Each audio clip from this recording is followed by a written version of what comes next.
Hello, Spring Mill kids. I am sitting here on Friday, the 17th, sitting here with my two friends. There's Sam. Sam!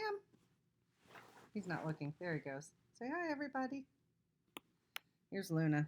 She's sleeping. She likes to sleep a lot. There she is. They sit here with me all day long. Anyway, I hope you're having a good week. Another week, right? So I was thinking about just sharing some things. I know that you guys get bored because I know that I'm getting bored. So, what are some of the things that you guys do when you feel like you're going to pull your hair out? I know sometimes I read, of course, which I love to do.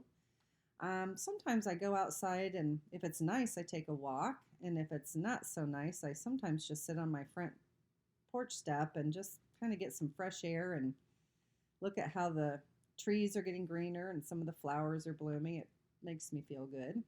Some days I feel like just staying in my pajamas all day long, and some days actually I do. But I feel like I always feel a whole lot better when I get up and shower and get dressed and go on about my day. Um, I like to do puzzles. Sometimes I have a coloring book with like flowers and trees and things, and sometimes I do that, and it just kind of gets my mind off of things. So if you have anything that you do that really helps, please share it with me, and I can share it with everybody else. I hope you enjoyed the first couple chapters of our book, The Unteachables.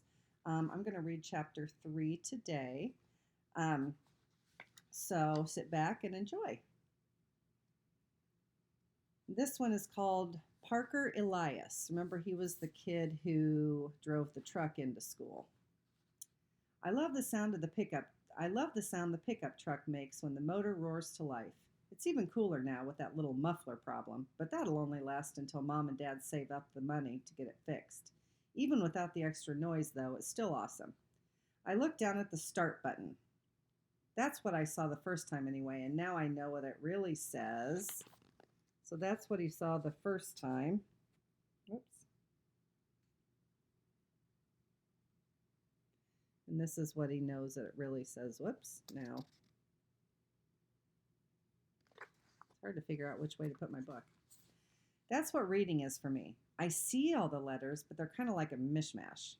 Like my school class at school, which is SCS-8, although it looks like SS8-C or S8-CS or even C-S8S. It messes me up at first a little until I figure out where I have to go, and then it doesn't matter what order the letters and the numbers are in.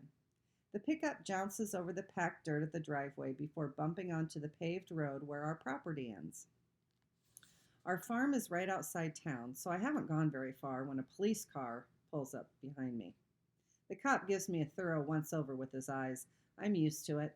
I'm kind of small for my age, so I look like a 12-year-old out for a joyride.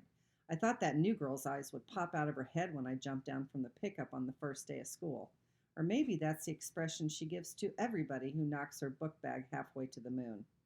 Let's set the record straight. I'm 14. They don't let you drive any younger than that, no matter what your special situation is. It's okay, though. The police around here all know me. The cop rolls down his window and peers into the flatbed of the pickup, taking note of several bushel baskets of fresh tomatoes.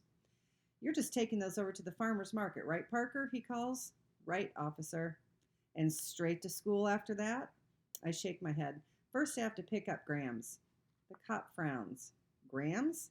My grandmother, I explain. I have to take her to the senior center and then school.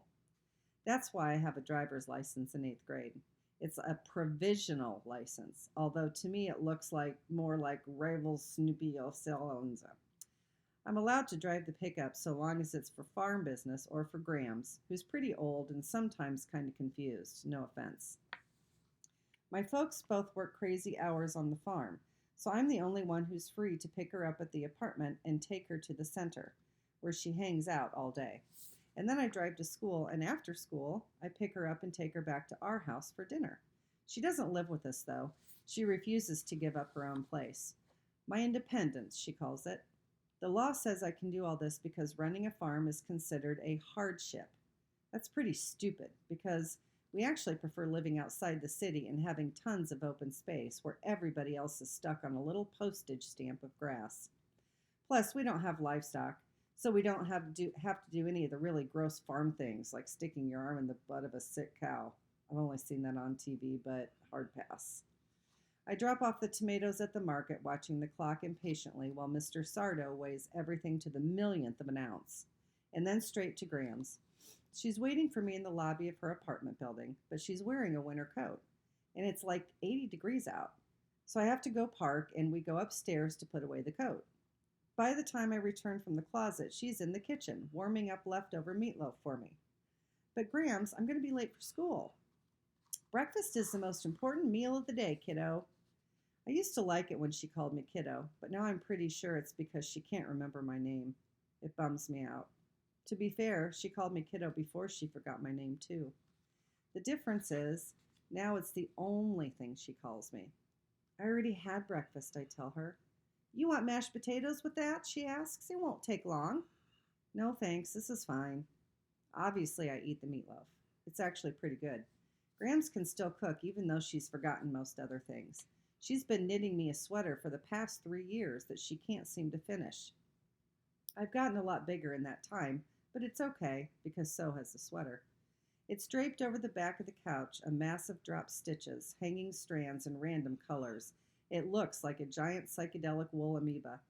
I gulp down the food as fast as I can, but it still throws off the schedule. By the time I drop Grams at the senior center, I can already hear the bell ringing at school. With my grandmother, there's always something to slow you down. If it isn't meatloaf, then she's buttoned her blouse wrong, or she's wearing slippers instead of shoes, or she's waiting for Grandpa to come home, even though he died a long time ago. I'm used to being late. Grams is worth it. But it's my 4th time already, and it's only the first week of school. I barrel around the streets, bursting the speed limit by a lot, and blowing at least one stop sign. I screech into the school parking lot, leaving a small mark on the side of Mr. Sarkassian's BMW. Not good. Carefully, I back out and find another spot, this one on the opposite side of the lot. I pull my trusty can of scratch guard out of the glove compartment and rub the evidence off my front bumper. And then I work on the beamer a little. Not perfect, but it should keep Mr. S from noticing the damage long enough for him to have absolutely no idea where it might have come from. This is usually the part where my day starts to go downhill. I love getting to school, the driving and all that, but once I'm here, not so much. There's no problem with the building. The teachers are okay, I guess. It just happens to be a place where I'm bad at everything that's considered important. It's a long walk to 117. I take it slow because who wants to rush to something you hate? To somewhere you hate. I'm already late though, so I open the door and walk inside.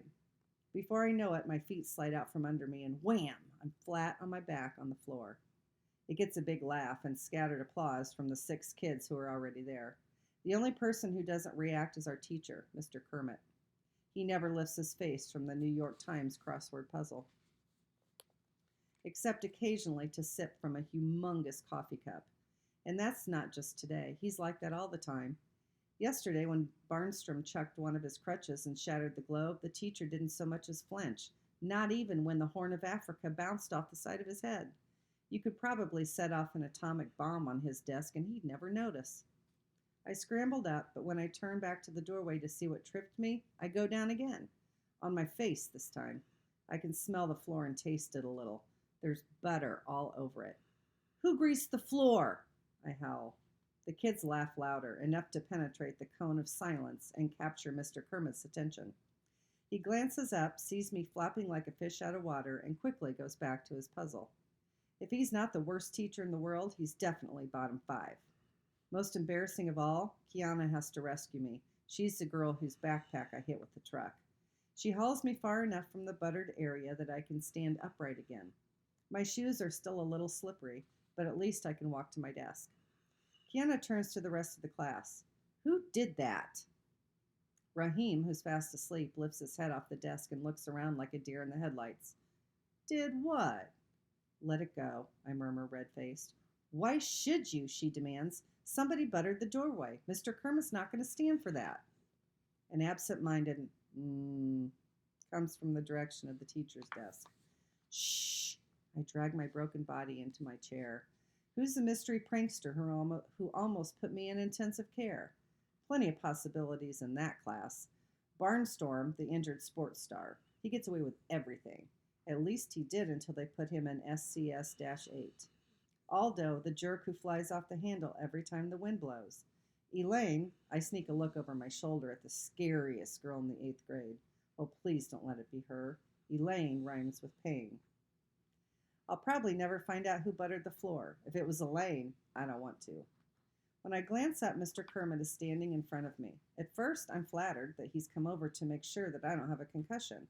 But no, he places a worksheet on my desk and wordlessly returns to his crossword puzzle. That's what we do in the special self-contained 8th grade class. At the beginning of each period, Mr. Kermit hands us a worksheet. No one does them. At least that's how it was in the beginning. There were a lot of paper airplanes sailing around the room for the first few days. I figured Mr. Kermit would get mad, but he never made a peep about him. So the airplanes stopped. What was the point of making them if you couldn't get a rise out of the teacher? Eventually, it got so boring that the only possible thing to do was the worksheet. It's kind of hard for me, though, because the letters get all jumbled up. Even if it's math, they never just ask what's 5 plus 3. They have to make it into a story about 5 brown rabbits and 3 white rabbits having a rabbit cotillion, and that's where I get lost. Cotillion looks like Lissaloon to me. I'm hunched over my paper trying to make heads or tails of what seems to be an unbreakable code, when at the desk beside me, Kiana sits down her pen and peers at my paper, which is untouched as the minute I got it. Haven't started yet? She hisses. Sure I have, I reply defensively. She isn't sold. What question are you on? 1, I shoot back. I'm taking it slow, okay? I return to work, staring at the letters, willing them to arrange themselves into a form that makes sense to me. I guess I looked like a scientist peering into a microscope because she blurts, You can't read. Yes, I can, I say defensively. I'm just pacing myself. She reaches over and plants a finger on question 1. What does that say? There's no talking in class, I tell her. You want to get us in trouble? Mr. Kermit takes a long, loud slurp of his giant coffee. Read it, she orders. And I don't. It's not that I can't, but it would take time. I don't feel like it, I mumble. Parker, she urges, this is stupid. You can get help with this. You just have to tell the teacher. But nobody can help you if they don't know that there's a problem. My eyes find Mr. Kermit. His attention never wavers from his crossword puzzle, even though Raheem and Barnstorm are sword fighting with rulers, and Aldo leaves the room altogether. If I have to depend on Mr. Kermit for help, I'm going to be older than he is before I get any. That's the end of chapter 3. I'm kind of getting into this book now that we're getting to know the characters. It's funny how authors introduce the characters and tell you things about them so that you feel like you know them, so that you want to read more of the book. The next chapter is called Aldo Braff. So it looks like we get to find out a little bit more about some of the kids in the class. Anyway, I hope you have a great day today. Get outside or do something fun, or even just sit and imagine being at school with your friends. Take care. Let me know if you guys need anything or if you have any questions or comments, and I'll talk to you soon. I will try to put chapter 4 on this weekend sometime. See you later.